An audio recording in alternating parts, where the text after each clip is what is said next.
Welcome to this SWISSUES podcast. It's on experience. You can see the names of the participants in the show notes. They will cover whatever aspect of the topic experience they would like to address and try to do so without actually making things worse. You can join us on SWISSUES podcasts and events by subscribing at SWISSUES.com. We hope you enjoy this podcast.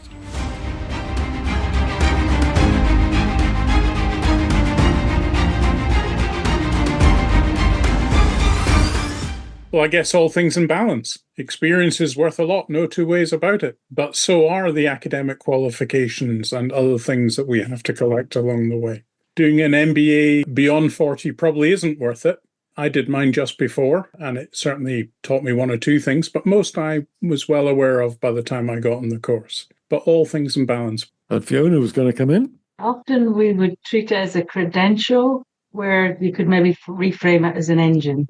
Because in my opinion, I would see experiences covering three things: how we learn, how we adapt, and ultimately how we lead, whether we're a leader or not, just how we interact. So I was kind of going back to that as a concept. What does everybody else think? Well, I tell you what, Fiona, you've just raised a word that kept coming up as I was looking at the topic for today. Credential or credentializing is a term that has come up. How do you get credentials? How do you persuade other people that your credentials are worthwhile?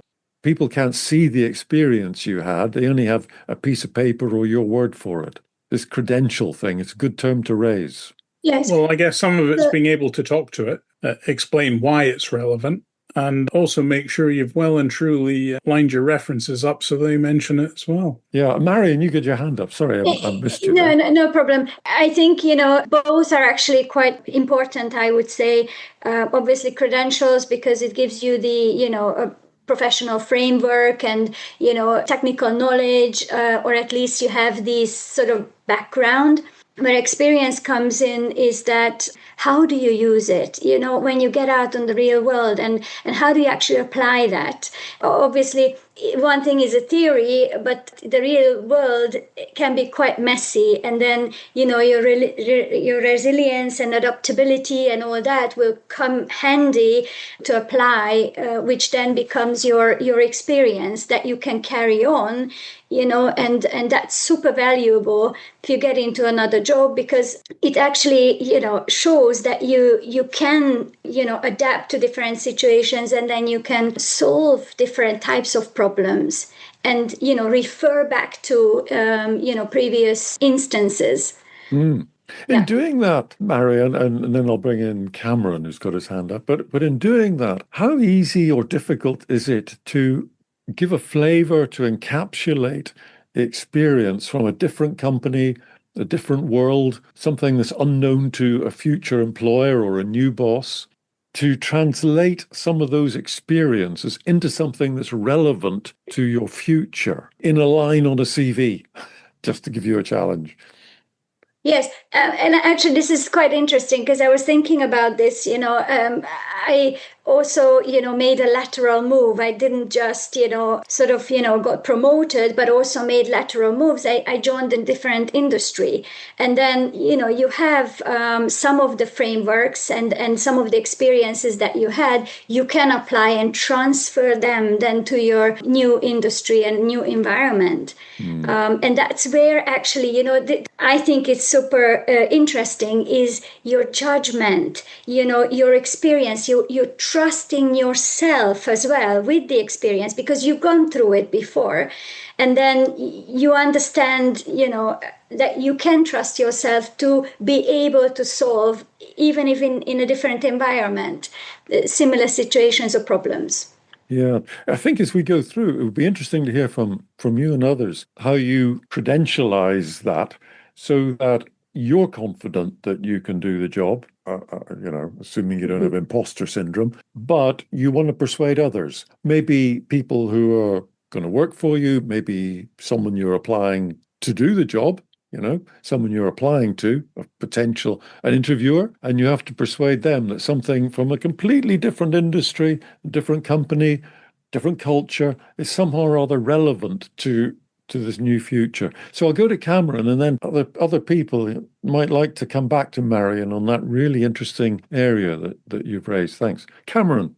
I worked for a guy, I did my articles, my legal practice articles for a guy who gave me the wise words of keep your skills relevant and yourself adaptable, which have stuck with me ever since. Yeah, for 5-6 years, I practiced as a lawyer and then found myself redundant in a job. And through chance, I got myself into procurement. And I didn't know what procurement was when I was whisking off my CV that evening and using a very, very early version of a Palm Pilot. But all of a sudden, 25 years later, this is my craft, my career, my occupation, my job. I think it's the adaptability to be able to face new things, confronting tech. We're confronting an aging workforce. We're confronting people who don't have the experience, I don't believe, that was in the profession 25 years ago. As this generation gets older, there's not the level of skills coming through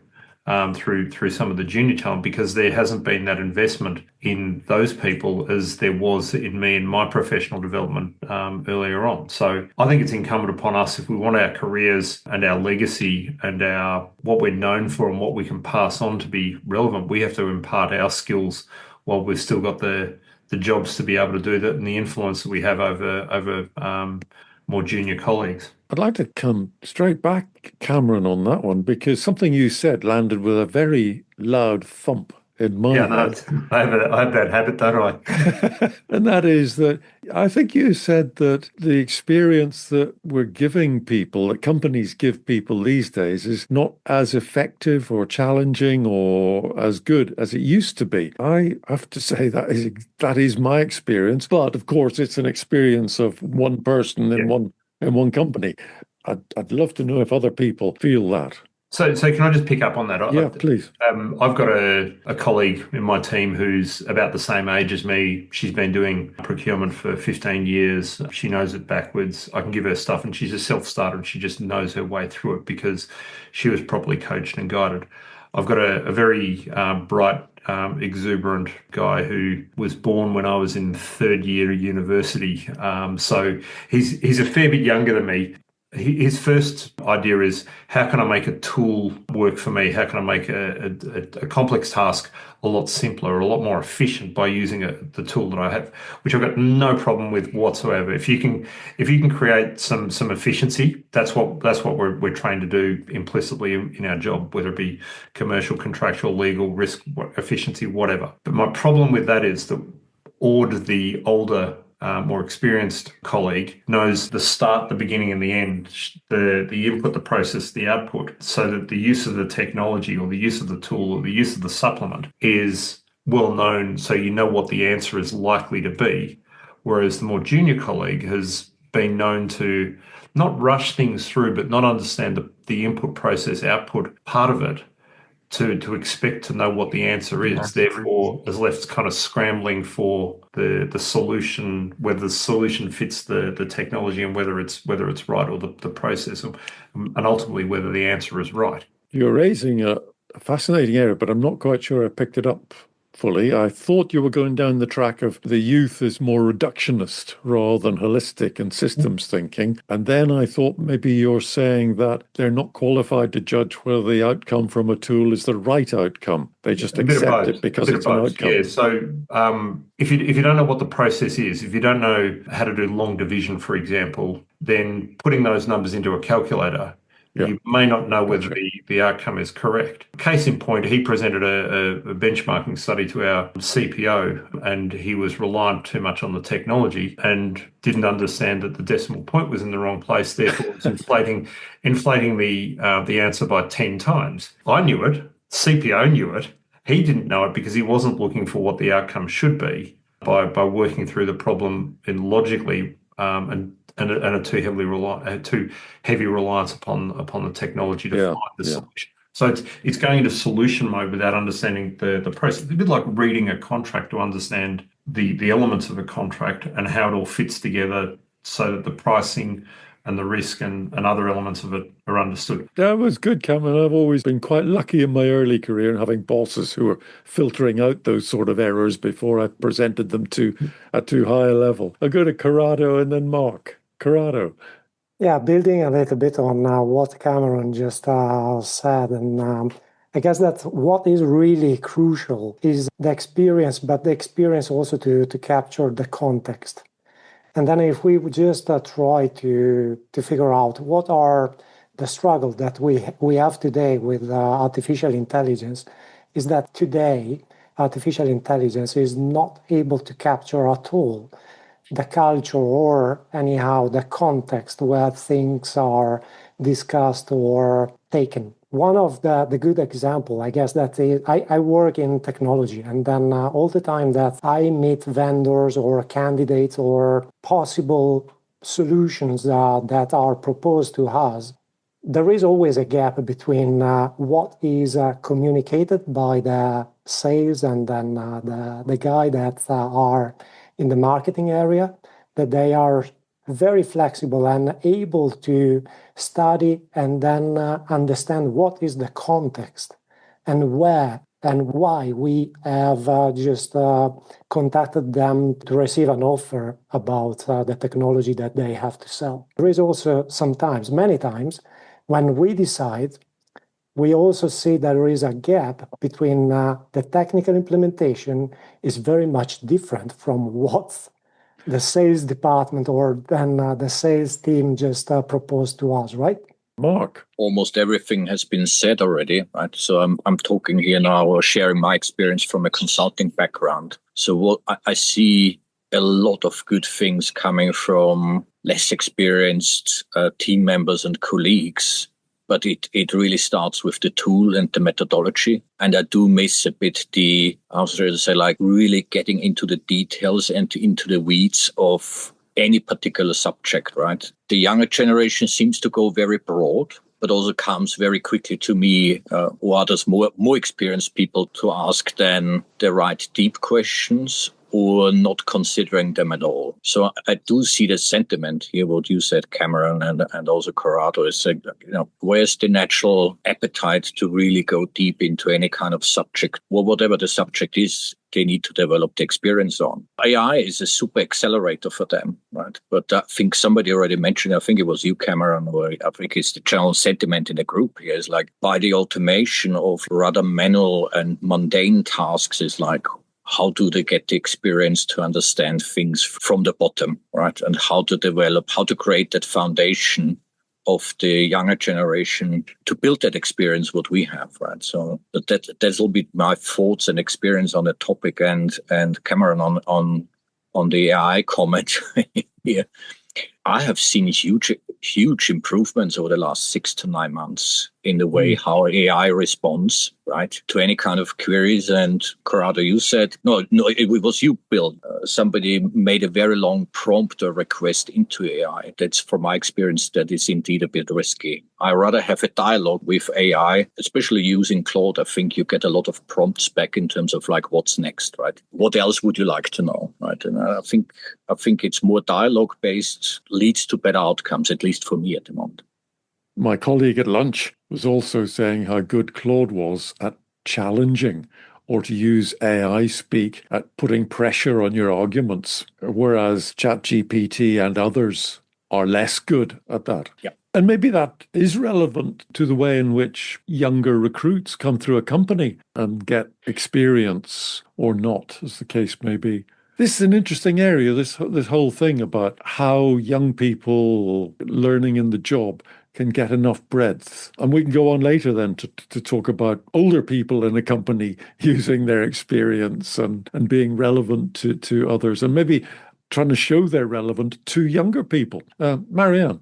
I'm just listening to the discussion about AI, but don't you guys think that, we are sort of in the expense of creative thinking and, the individual thinking that is based on experience and credentials and everything, right, is what we're going to be lacking really, because it's almost like everyone is now going to AI and then typing in something, and then you get an outcome, but or an answer, a solution, but it's not something that it's really human experience based, which is a bit more I think complex. The on-feet thinking is what we are losing really. And if you think about procurement or supply chain anyhow, this is exactly the skill that you need sometimes, right? Because the black swan events or any kind of events just can come in, and then your supply chain is interrupted, and then what do you do? How do you solve it on your feet, thinking how to react fast? I would be super curious here. I want everyone to sort of hear what Mariann's saying, because I think this idea of human context being possibly more important than what AI is picking up on. I'll go to Corrado in a minute, but Pramod, you've got your hand up, and so is Fiona. So I'll go Pramod, Corrado, Fiona. So, Pramod. I mean, I wanted to talk about three things. I think Fiona was mentioning about credential versus experience. The challenge very often is that, we kind of try to replace experience with credentials, and very often credential does not equal to experience. So for example, people with an MBA or multiple degrees have higher credentials, but they did not have higher experience. So the problem in the industry very often is that we kind of try to use credential to equate with experience. And I've seen this especially in Switzerland, because in Switzerland, very often the people with experience don't have degrees. But, so we're coming from other markets. Like if you go to Asia, for example, a lot more people have degrees than in Switzerland, master's degrees and doctorates and whatnot, right? So there is a problem there. So if we kind of use credential as the equivalent of experience, then it doesn't work always. We need to find a mechanism for really understanding experience, and give more credence to experience than just a credential. So there is some problem there that I feel in the market. The second thing about AI, so I'm developing a decision intelligence platform, so using a lot of AI and help make decisions. And one of the challenge that I'm facing when I'm designing this is the impact on humans, right? Like if AI is used.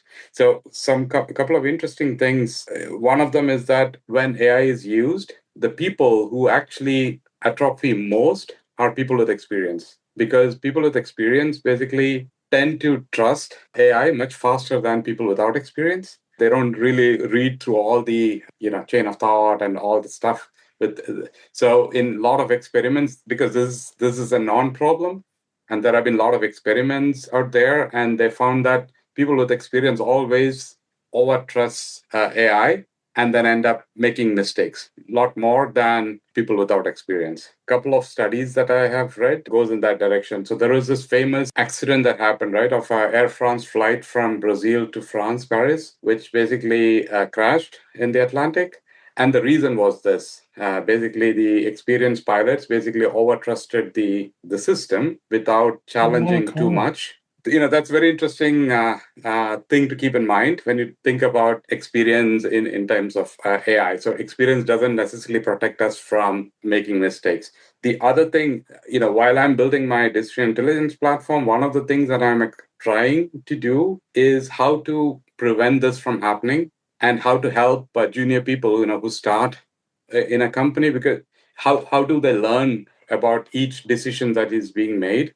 And the approach I've taken is very simple. Basically, make sure that there is an explanation how the decision came to be from the foundational level, and explain that, but without any numbers or anything. For that, the user is forced to go and look into the system to see the numbers with their own eyes.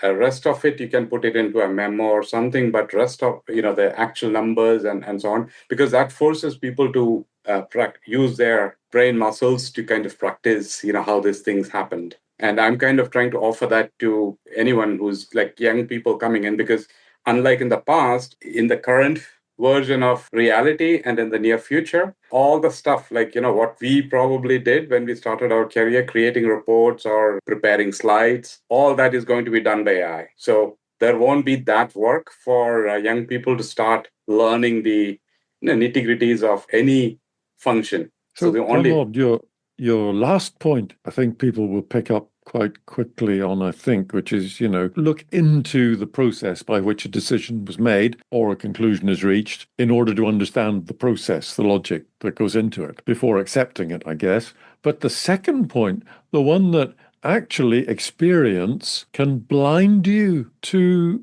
that analysis. And somehow or other, because it's familiar, you tend to accept something because it sounds right and it looks right, and AI has presented it quite well, that you might be seduced into accepting something that a less experienced person might not have because they'd have felt less secure around it and more need to check. That's going to be very, very counterintuitive to us all, I think. But anyway, let's bear that in mind. Go to Corrado and then Fiona. Yeah, I guess that's Pramod touch very interesting point, very much connected also to what is my thinking about this. When we use AI, I think that one of the main challenges that we have is if we trust blindly AI and then we don't really evaluate what is the outcome, then of course we can make big mistakes. We can just take the wrong decision. I guess that it's now more and more common that all the AI model also present what is the thinking behind,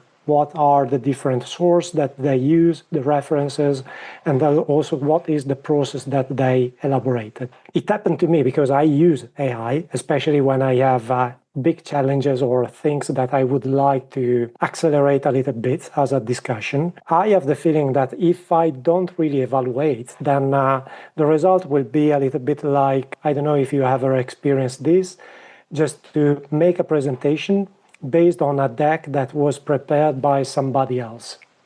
So practically speaking, you start speaking and then you understand that you cannot enrich, you cannot really give the right message because you don't know. You are also understanding the presentation in the moment you speak. So and this is the main challenge. So the support of AI is based on the experience we have of the things that we ask to AI, and then it's just an enrichment of our experience somehow. It's also the way I see to put our point of view in a different perspective, because many times we are just on our, I would say, point of view, and then maybe we need also the support of something else to understand that, well, things can be much more complex than what we think.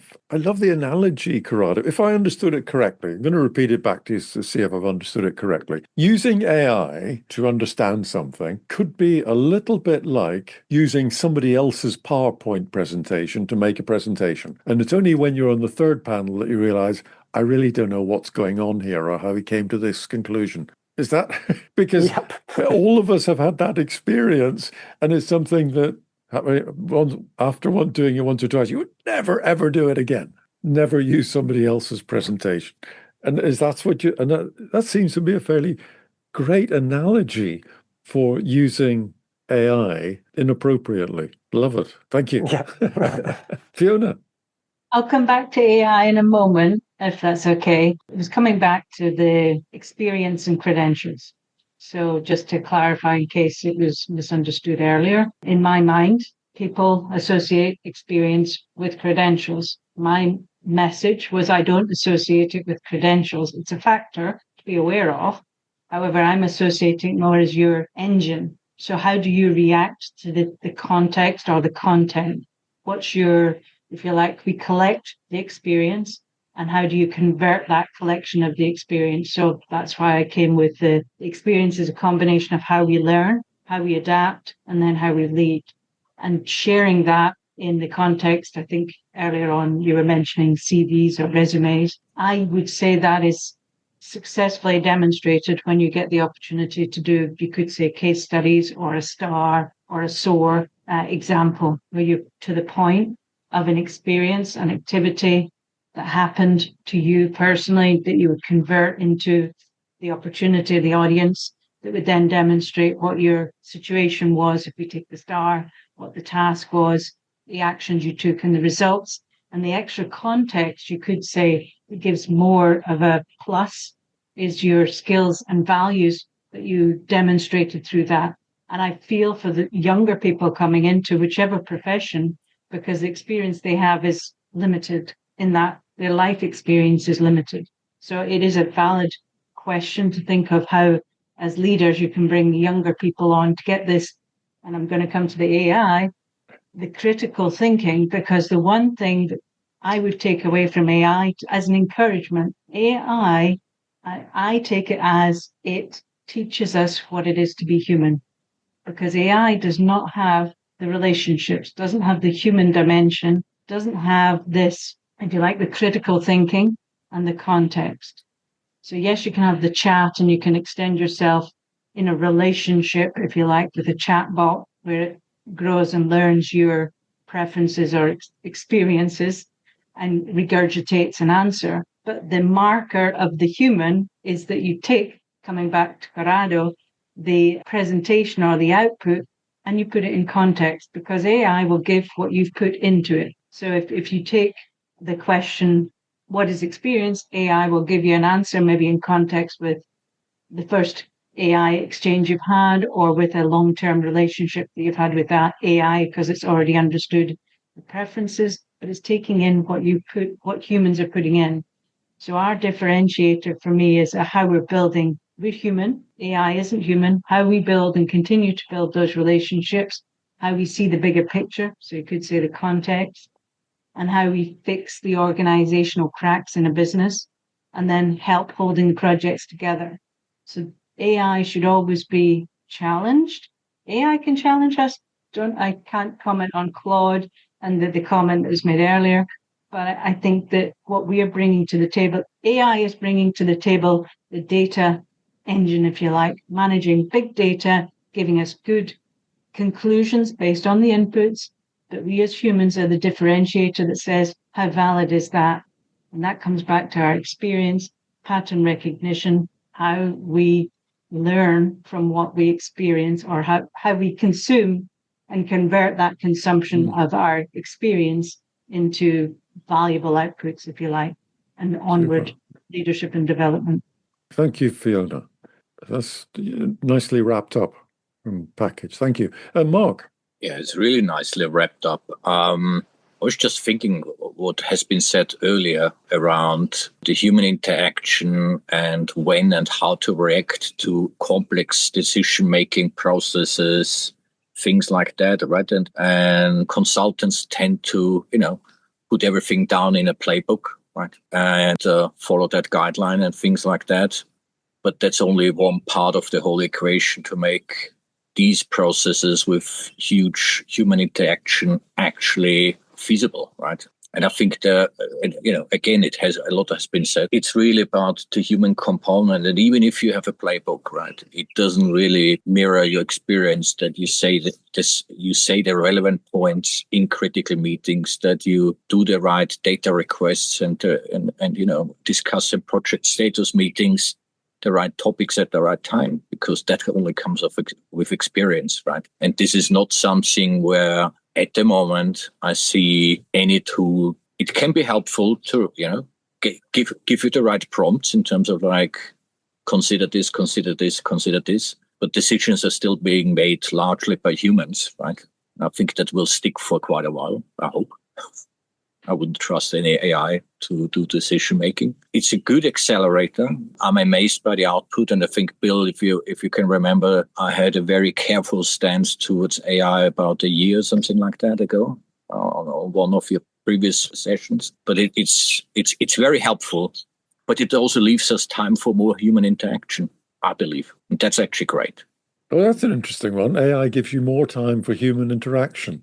Fiona's smiling. I like it. Think about how many roles are actually being largely occupied by doing mundane tasks, right? Manual processing of data, things like that. And AI is like a million times better in that one, as long as it's got the right guidance, right? And I totally agree with all the notions of like, be careful with the output, right? Even though I find it a bit of a, sorry to challenge that, a bit a risky statement in saying like, experience is not helpful in verifying AI output. But I get the point, right? It's a really good challenge here in the group. Corrado just raised something on the chat about culture. Don't know if you want to follow up on that. I was listening to Fiona, and then this question popped up on my mind. So, can we understand the culture of a group of people, or of a country or a nation, just by analyzing the data, or there is something else behind? Because at the end, well, we are now probably moving to experience, or another term of experience, but visiting different countries, traveling, then you make the experience of the culture of the different group of people, right? So then, and this is absolutely something that maybe you can capture watching a video, a nice documentary, but never if you are in there, you breathe, and then you just perceive the atmosphere. So there is something else that is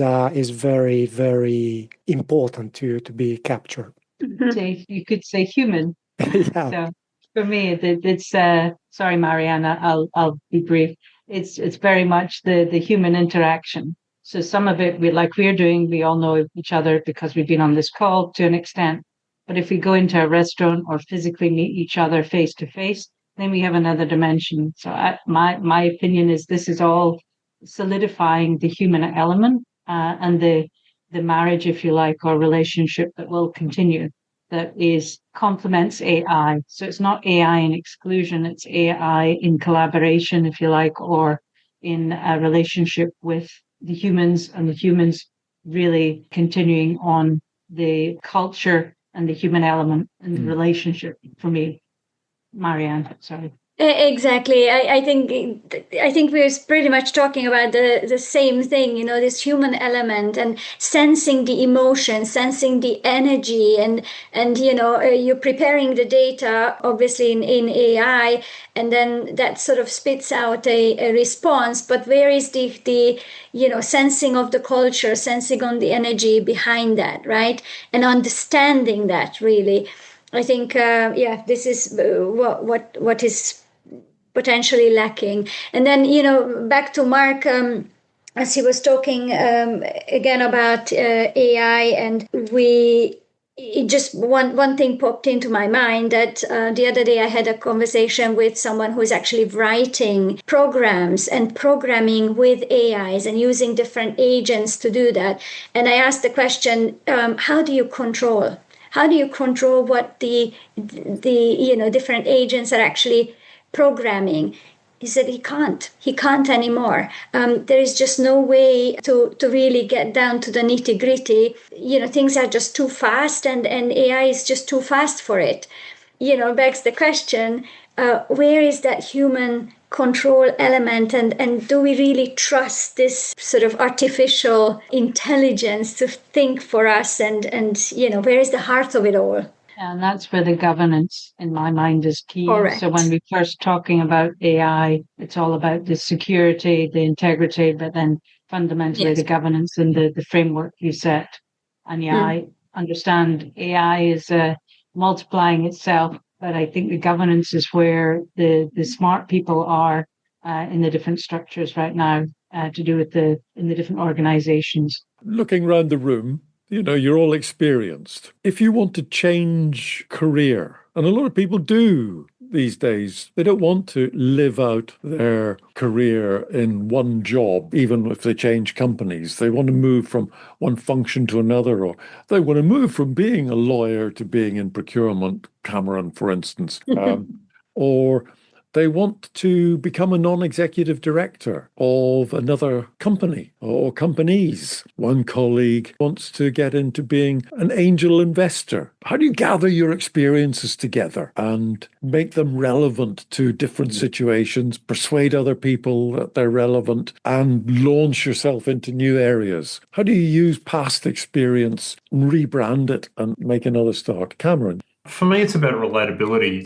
With the people that I surround myself with or interact with, I try and relate with them as best I can. And obviously, there's cultural, age, gender, experience, political, whatever. There's a range of different norms that might be in the way between that. But trying to give some sort of relatable experience that is credible, that could be impactful. There's a lot of buzzwords in there, but for me, it's about trying to ensure that the experience that I've had to date isn't going to waste just on me. Like, I've got it, it's within me. How can I multiply that? How can I spread that across other people? How can I give other people the benefit of my experiences, those that came before teaching me and guiding me and coaching and mentoring me have expanded their knowledge to others. So it's for me, it's one of those pay it forwards, but making sure that it's relatable. There's no point telling a King's Counsel about something that he or she is probably not going to experience in their life or need to know. Similarly, there's no point explaining to a mechanic the finer principles of international law. Like, they're just not relatable. But it's about taking issues that you've had the experience, the input, the process, the output, and all of the learnings along that journey, and making it relatable to other people. And doing it in a way that understands what they need and gives them the benefit of how they can use that to get out of the pickle or expand their knowledge. There's a BBC film called The History Boys, and stars James Corden. Yeah. And a few other very, very famous cast. And the subtext of The History Boys should be pass it on. It's about taking learning, culture and experience and knowledge and pass it on to the next generation or whatever. But by the same token, you transpose 2026 to 1926, and as a human society, we're just doing the same things, the same dumb things that we did 100 years ago. We're just doing them quicker with more technology. Like, we don't tend to learn. We see what we want to see. We repeat what we want to repeat.